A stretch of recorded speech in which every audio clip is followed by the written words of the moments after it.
Hello guys and gals, welcome back to another episode of Haunted Gaming. And yes, I can do MortalKombat.exe. Okay, so before I start this creepypasta, I'm actually going to read it word for word, since it is shorter, and I want to please both sides. People that like it word for word, and people that like the summary, so don't worry. I'll just keep switching it up to please both sides. And yeah, so without much ado, let's start MortalKombat.exe. I've always been a fan of Mortal Kombat games, especially the Mortal Kombat Project games, but not anymore. In fact, I hate even hearing about the game. One day I was surfing the web for some games for my emulators, and I happened to come across a game called MortalKombat.exe. I'm not going to give out the link for the safety of you and your computer, but anyways, I thought it would be boring and dull, but when I looked at the RAM it took up, it said that it took 2 gigs. So I thought to myself that the game would be exciting, because I've never downloaded a Mortal Kombat game that took so much memory. So I clicked on the download link and started downloading the game. Surprisingly, it took over 4 hours for the entire game to download. The download then finished, but that's when things started to get weird. The download box popped up letting me know that the download was finished, so I clicked run. Then my laptop screen burst into static and started playing frequently high-pitched noises. Then the laptop literally went black. I then grunted to myself in anger, trying to turn my laptop back on, and after a few tries it finally did turn on. It was the same as before, except the game was on the desktop. I thought to myself that the laptop probably just crashed because it was just a large download, so I clicked on the game and started playing it. There was no music playing, the screen showed Goro and there was the words arcade, versus, practice, options, and exit. So I clicked arcade and the Mortal Kombat 1 arcade theme burst out of my speakers violently, nearly shaking the whole house. So I muted my computer thinking nothing of the sound. And what came up? I couldn't believe. The character selection screen came up showing a total of 276 characters. I was amazed. This was the best Mortal Kombat ever. So I selected one of my favorite characters, Chameleon. Only there were 6 versions of him, so I chose the Mortal Kombat Trilogy Chameleon. Then a box popped up on the selection screen saying choose stage. There was a total of 500 stages, only making the game better. So I chose my favorite place to fight, the Mortal Kombat 1 pit. When I selected the stage, Shao Kahn's voice said, "Good choice, Lane." 2 things popped into my head. 1, how did he know my name? And 2, how is this voice coming up even though my speakers are muted? Then the loading screen pops up. I had to fight Hydro, a Mortal Kombat Project character, so I started fighting and finally got to the point where Shao Kahn's voice said, "Finish him!" Then a box popped up showing a list of names. One is my friend's name, Jordan. So I clicked Jordan just for fun, and another box came up saying choose fatality. Then a box popped up saying fatality 1, 2, 3, 4, 5, 6, 7, 8, 9, 10, and stage fatality. I thought it was awesome that every character had 10 fatalities and a stage finisher. So I chose stage fatality, and when I clicked stage fatality it showed my character, Chameleon uppercutting Hydro, causing him to fall into a pit, causing him to fall into the pit spikes at the bottom. When he hit the ground, very realistic blood shot out of him as he screamed in agony. But Hydro's scream nearly broke my speakers that it was so loud.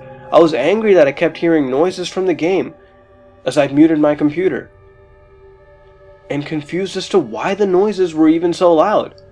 Then the words "Chameleon wins, fatality" came up on the screen, but there was no Shao Kahn saying the name and fatality. Then Shao Kahn's voice came up saying, "You will never win, Lane." And I meant loud. Then a bunch of pop-ups saying MortalKombat.exe is not responding came up, crashing my laptop. I was frightened. I tried to turn it back on, but it wouldn't power on. I thought it must have been a virus. Angrily I put up my laptop, thinking to myself that I could try to fix it in the morning, since I'm good with computers. I then went to bed, trying to sleep, but still thinking about why the game knew my name. I woke to the ringing noise. It was my iPhone 4. I looked at my phone and checked what time it is. 2:30 a.m. I then answered the phone only to hear my friend's mom crying. I asked her to tell me what was wrong and what were the siren sounds in the background. She told me that the sirens were police and ambulance sirens and that Jordan was dead. He had several large holes in his body. I bolted downstairs trying to turn on my laptop, but then a message box popped up saying, "Thank you for playing, Lane, but I told you, you will never win." I was screaming and crying in horror and despair as several message boxes popped up saying never. Then the worst thing ever happened to me. A bunch of pictures of dead adults, children, and babies popped up on the screen. Then a message box popped up saying, "Look at him." Then a picture of my friend Jordan was shown. His eyes gouged out and his intestines popped out laying on the floor. He also had several gory holes in his body. The screen then went black and a Mortal Kombat font came up saying, "Lane wins. Fatality." The screen then went black. It's been 4 months since the incident and I'm traumatized by it, just like anybody else would be. The police found the man who killed Jordan.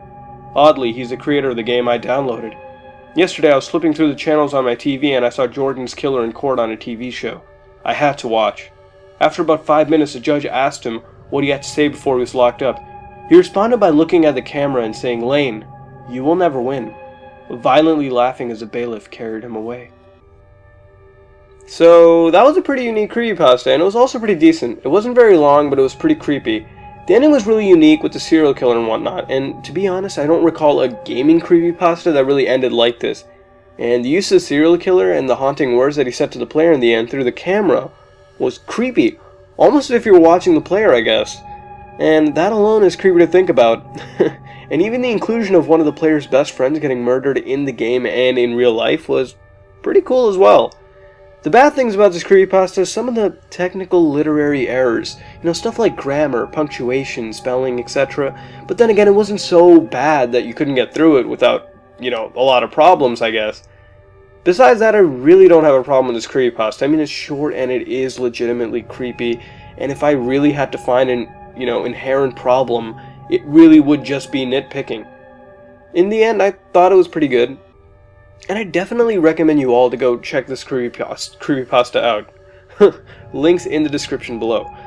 And that's really it. I thought it was good. I thought it was genuinely creepy, albeit it was short, but it was decent. And, it was creepy. I liked it. It was unique. So that's really it. And a question I actually have to ask all of you as well is, what do you think I should do some bad creepypastas as well? I mean, I already did a couple, but I mean really bad. Stuff like I wouldn't even be doing an analysis on. I'd really just be ripping in a new one. So tell me what you think in the comments section below. This has been another episode of Haunted Gaming, and if you like what you saw, then like, comment, and subscribe. This is me, Mudahar, from SomeOrdinaryGamers, and I'm out.